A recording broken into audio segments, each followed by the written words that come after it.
You know, every time I think about Hannah's story, something in me softens.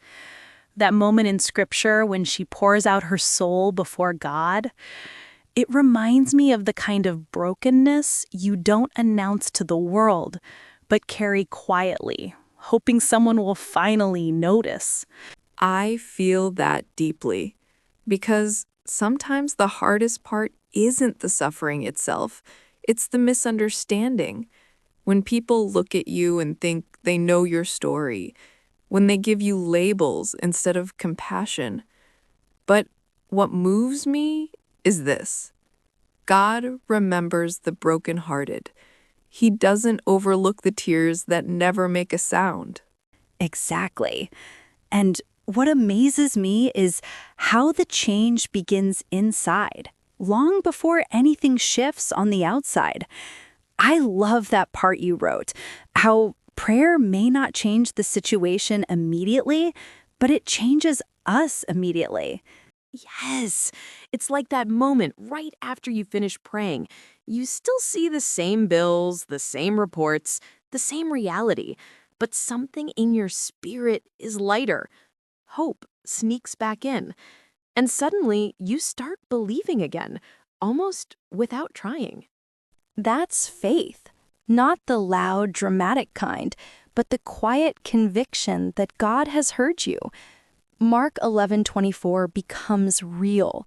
Believe that you have received it. Not believe that you will receive it, but that you already have. That scripture hits different when you're tired. It's like God whispering, "Rest. I've already taken care of it." And I think that's why Hannah stood up, wiped her tears, went home, and ate again. She didn't have Samuel yet, but she had peace. You're right.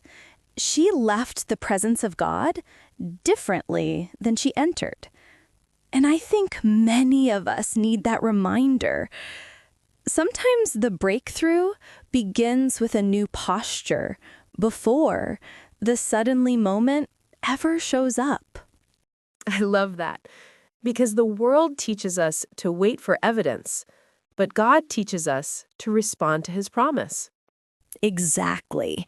And when we respond in faith, heaven moves, even if we can't see it yet. It might take time.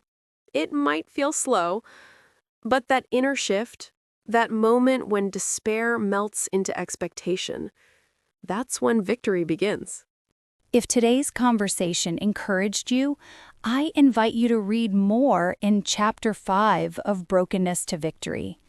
There's so much more about how prayer transforms us, even before the answer appears.